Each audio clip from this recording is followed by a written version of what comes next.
शिष्य संतापहारिणे सच्चिदानंदरूपाय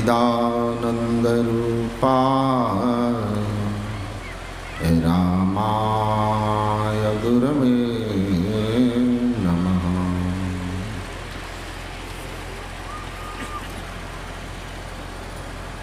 मंच पर विराजमान वंदनीय गुरुजनों के श्री चरणों में नमन। परम आदरणीय सत्संग प्रेमी महान भावों, धर्मानुरागिनी माताओं एवं धर्मशिला बहनों,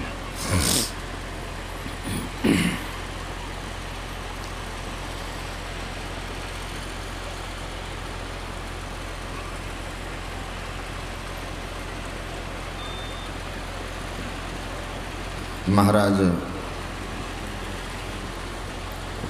दत्तात्रेय राजा यदु को उपदेश देते हुए कहते हैं, यह प्राप्त मानुषे लोके मोक्ष द्वारमपावृतम गृहेषु सक्तस खगवत तमारूढ़म च्युतम विदुः।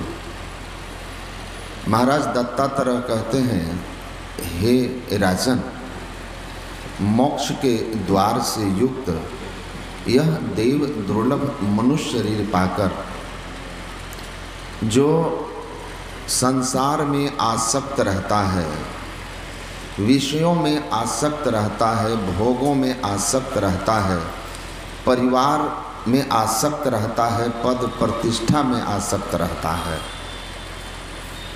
वह बहुत ऊंचाई पर आकर गिरने वाले के जैसे गति को पाता है। बहुत ऊंचाई पर जाकर जब हम गिरते हैं तो गिरे तो चकनाचूर, चूर चूर हो जाते हैं। उसी तरह यह जो मनुष्य का शरीर है कैसे मिला है? आकर 4,84,000 जोनि भ्रमत यह जीव अविनाशी। 4 खानियाँ, अंकुरज, अंडज, उष्मज और पिंडज में 84 लाख जोनियां हैं। और अंकुरज से धरती से उत्पन्न होने वाले पेड़ पौधों से विशेष गर्मी से उत्पन्न होने वाले कीड़े आदि हैं। उनसे विशेष अंडा से उत्पन्न होने वाले पक्षी सर्पादि हैं। और सबसे विशेष है पिंडज, जो माँ के गर्भ से ही शरीर लेकर बाहर आता है। उनमें 4 पैर वाले और सबसे श्रेष्ठ मनुष्य है। कितना श्रेष्ठ है? तो सुर दुर्लभ, इतना श्रेष्ठ कि देवताओं के लिए भी जो सहज ना हो, आसान ना हो, बड़ा कठिन हो, बड़ा दुर्लभ हो, ऐसा है यह तन। तो ऐसे यह मिला है। गुरु नानक देव जी महाराज ने कहा, बहुत जन्म भयो कीट पतंगा, बहुत जन्म जल मीन कुरंगा, बहुत जन्म पंछी श्रप होइयो, बहुत जन्म हैवर वृक्ष जोइयो, मिलु जगदीश मिलन की बरिया, चिरंकाल अनंत काल के बाद यह देह संजरिया। यह आपको दुर्लभ मानव देह मिला है। इसको पाकर हमको क्या करना चाहिए? तो कहते हैं, पाई न जेहि परलोक संवारा। हमको परलोक संवारना है। परलोक अर्थात मोक्ष। इस तन को पाकर हम अपना मोक्ष संवार लें। यही तन कर फल विषय न भाई। इस देव दुर्लभ शरीर को पाकर हम विषयों में न लगे रहें, रूप रस गंध स्पर्श और शब्द इनमें न लगे रहें। हमारा शरीर बड़ा दुर्लभ है। गुरु महाराज कहते हैं कि जो लोग, यह शरीर उतना ही नहीं है जितना डॉक्टर जानते हैं। डॉक्टर केवल शरीर के ऊपरी तल को जानते हैं, स्थूल तल को जानते हैं। वह तल जो मेद, मज्जा, मांस, रक्त, हड्डी आदि से बना हुआ है, जो पंच धातुओं का बना हुआ है, पंच तत्वों का बना हुआ है। वह इतना ही नहीं है, इसके अंदर में जो प्रवेश करते हैं, जिन्होंने इस शरीर में डुबकी लगाई है, वो जानते हैं कि यह शरीर कैसा है। गुरु महाराज कहते हैं, घट में घट तामाही घट है, अते ही घट में घट पासा है साधो, शगुन जड़ घट चारि चौथ में, चेतन अगुणतन खासा है साधो, में ही शब्द अनाहत स प्रभु, घट घट व्यापक पासा है साधो। स्थूल के अंदर सूक्ष्म, सूक्ष्म के अंदर कारण, कारण के अंदर महाकारण, महाकारण के अंदर कैवल, और उसके बाद निःशब्दम परमम पदम, परमात्मा का धाम। घट ही में सरगुण, घट ही में निर्गुण, घट ही में सतपथ वासा, नहीं प्रतीत तो गुरु हरि से हो, आपा अर्पी बनो दासा। संत कबीर साहब कहते हैं, सागर मही बूंद, बूंद मह सागर, बूंद समाना समुद्र में, यह जाने सब कोय, असमुद्र समाना बूंद में, बूझे बिरला कोय।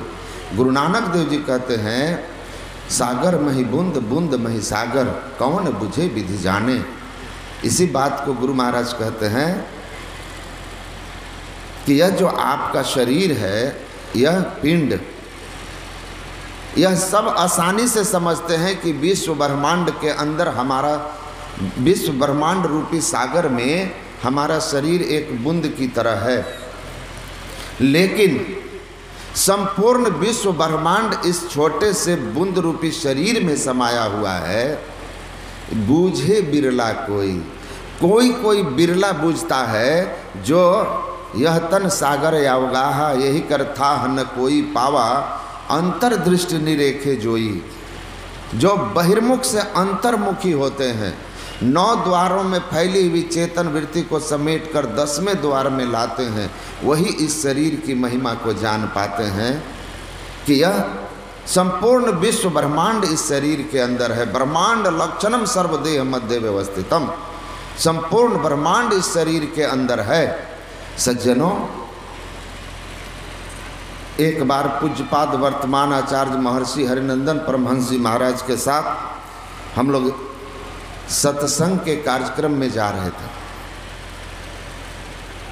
लुधियाना, दिल्ली में पूज्यपाद के पास कुछ अच्छे पढ़े लिखे संभ्रांत लोग आए। पूज्यपाद को देख करके उनके व्यक्तित्व को देख करके ही बड़े प्रभावित हो गए, और उन लोगों ने मुझसे पूछा कि ये महाराज जी आपके गुरु जी हैं? तो मैंने कहा कि जी। तो कहाँ जा रहा? तो लुधियाना जा रहे हैं सत्संग के प्रचार में, अध्यात्म के प्रचार में। तो उन्होंने कहा, मेरे मन में आध्यात्मिक बड़ी खोज रहती है, कुछ जिज्ञासा करूं। वे लोग अच्छे अच्छे पदों पर थे, वापस लौट रहे थे दिल्ली से ड्यूटी करके। तो मैंने कहा कि आपको कोई जिज्ञासा हो तो जरूर करें, पूछना चाहिए। कौन बताएंगे? महापुरुष ही तो बताएंगे। कबीर दर्शन साधु के साहब आवे याद, साधु के दर्शन से तो साहब ही याद आते हैं, परमात्मा याद आएंगे। आध्यात्मिक जिज्ञासा है तो पूछिए। मैं सिंगापुर जा रहा था, इंटरव्यू ले रहे थे हमारे एम्बेसी वाले, तो उन्होंने पूछा कि अध्यात्म का मतलब होता है सर्चिंग ऑफ गॉड, ईश्वर की खोज। ईश्वर की खोज में आत्मा और परमात्मा के मिलन में वस्त्र का क्या इम्पोर्टेंस है? What is the importance, what is the role of your clothes, this गैरी clothes in spirituality, in journey of spirituality. अध्यात्म की यात्रा में इस वस्त्र की क्या ज़रूरत है? वो तो आत्मा और परमात्मा का संबंध है। तो मैंने उनसे कहा, बड़ा सिंपल कहा, sir I am confirm before me more than million people could have passed through you and you interviewed them, but I am quite sure you could not have asked anyone the same question, what is adhyatma, what is spirituality, what is God? Why you have asked me? Because these clothes made you ask me what is the role of clothes in search of God. This cloth constrained you to remember God, inspire you to remember God, compelled you to remember God.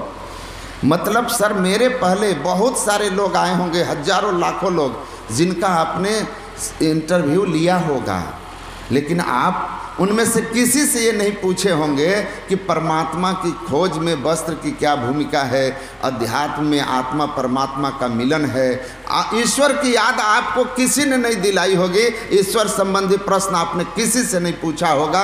अगर आप मुझसे ईश्वर संबंधी प्रश्न पूछ रहे हैं तो वो मेरे वस्त्र को देखकर पूछ रहे हैं कि ये वस्त्र आपको याद दिला रहा है कि ये आदमी आध्यात्मिक है, इससे ईश्वर संबंधी सवाल पूछना चाहिए। तो बहुत प्रसन्न हुए, मेरा उन्होंने पास कर दिया वीज़ा। मैं खैर गया आया तो मैं कह रहा था कि आचार्य श्री को देखकर कहा आध्यात्मिक जिज्ञासा है, और मैंने कहा पूछिए। तो उन्होंने कहा कि मैं पद्म पुराण में पढ़ा। मैंने कहा मुझसे ही पूछ लीजिए, पहले अखाड़े में होता है ना कि पहले चेला से लड़ लो, बाद में पटक दोगे तो गुरु से फरिया लेना। तो मैंने कहा मेरे गुरुजी हैं, पहले हमसे पूछ लीजिए, अगर मैं संतुष्ट न कर सका तो आप उनसे पूछिएगा। तो उन्होंने कहा कि यह बताइए कि मैं पद्म पुराण में के काशी खंड में पढ़ा कि कोसी की परिक्रमा करके, काशी में गंगा स्नान करके कोसी की परिक्रमा, पंचकोशी की परिक्रमा जो कर लेते हैं उनको भगवान शिव का साक्षात दर्शन होता है। मैं कई वर्ष तक उसी क्षेत्र में प्रशासनिक पदाधिकारी के रूप में था, कई बार स्नान किया, कोसी की परिक्रमा की, पंचकोशी की परिक्रमा की, लेकिन जब भी गया भगवान शिव के मंदिर में, विश्वनाथ मंदिर में, तो वही शिवलिंग का दर्शन हुआ, साक्षात दर्शन नहीं हुआ। तो मैंने उनसे कहा कि देखिए, शास्त्रों में बहुत सी बातें सांकेतिक है और वो संकेत की भाषा है। सैना बैना कहीं समझाऊं गूंगे का गुड़ भाई, संकेत की भाषा में है। सहजो भाई कहते हैं ना, सहजो गुरु प्रसन्न हुए मुद लियो दय नयन, अब फिर मोह से यूँ कहो समझ ले हुई हसैन। कि मैं गुरु को गई प्रणाम करने तो उन्होंने आंखें बंद कर ली, तो मैं समझ गई कि ये इशारा कर रहे हैं कि परमात्मा कहीं बाहर में नहीं, आपके अंदर में है। बंद कराए पलक पट को, कहीं बाहर में तुम मत भटको। ये इशारा है गुरु महाराज की। तो मैंने कहा सुनिए, शास्त्र में लिखा है, तीर्थे दाने जपे यज्ञ काष्ठे पाषाण के सदा, शिवम पश्यति मूढ़ात्मा शिवे देहे प्रतिष्ठिते, बिंदुनाद महालिंगम शिव शक्ति निकेतनम देहा शिवालयम प्रोक्तम सिद्धिदम सर्वदेही नाम। बाहर के तीर्थों में शिव को, ईश्वर को ढूंढने वाले अज्ञानी होते हैं, मूढ़ होते हैं। इसीलिए जानना भेद गुप्त या किसी ग्रंथ से है असंभव, सीख लो किसी संत से। तो संत बताते हैं। मैंने कहा देखिए, शास्त्र में इशारा है, पहले तो स्पष्ट हो गया वेद की वाणियों से कि शिव कहीं आपको किसी तीर्थ या मंदिर में या किसी मूर्ति में नहीं मिलेंगे। जब भी मिलेंगे तो आपके अपने अंदर में मिलेंगे। तो कहा कि ठीक है, तो वो पंचकोशी। मैंने कहा पंचकोशी का अर्थ है 5 कोशीय शरीर। शिव शरीर में है और हमारा जो शरीर है यह पंचकोशीय है। अन्नमय कोश, प्राणमय कोश, मनोमय कोश, विज्ञानमय कोश, आनंदमय कोश, ये 5 कोश जिसको हम लोग जिसको गुरु महाराज कहते हैं तन में पिल 5 तन पारा, स्थूल सूक्ष्म कारण महाकारण कैवल हु के पार। अब उपनिषदों में भी आया है कबीर साहब की भी वाणी में है, संतो सठ प्रकाश की देही, स्थूल सूक्ष्म कारण महाकारण हंस कैवल्हु की लेही। तो मैंने कहा कि समझिए, आकाश पराकाश मधाकाश परमाकाश सूर्याकाश पंचमिति आकाशम, यह शरीर 5 मंडलों का बना है, 5 कोश का बना हुआ है, 5 प्रकार का शरीर है। यह स्थूल शरीर, सूक्ष्म शरीर, कारण महाकारण और कैवल।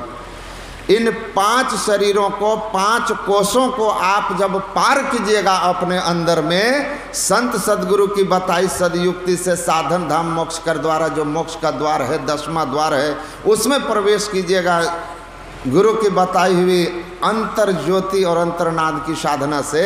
तो इस तरह की साधना करते हुए आप ऊपर उठेंगे तो एक एक करके सभी शरीरों को, 5 कोशों को पार कीजिएगा और तब शिवे देह प्रतिष्ठित है, आपको साक्षात अपने अंदर में शिव का दर्शन होगा और आप मोक्ष की प्राप्ति कर लेंगे। तो मैं तो उनको बड़ा विस्तार से समझाया था, आप लोगों के लिए इतना ही समझ लीजिए कि शास्त्रों की बातें अपने मन से आप तब तक नहीं समझ सकते जब तक कि सद्गुरु महाराज जैसे किसी महापुरुष के शरण में जाकर के आप उसको नहीं सीखेंगे, वरना इस शरीर को पाकर के भी विषय में लगे रह जाएंगे और देव दुर्लभ हाथ से शरीर निकल जाएगा और फिर पछताने के सिवा और कुछ नहीं रहेगा। बोलिए श्री सद्गुरु श्री सद्गुरु महाराज की जय। मैं दर्शित करें पूज्य स्वामी गुरुनंदन जी महाराज की सभा। भैया गुरु नंदन, अभी हम लोग सुन रहे थे समास में अंतिम में इन्होंने कहा कि यह तन पर फल विषय न भाई, स्वर्ग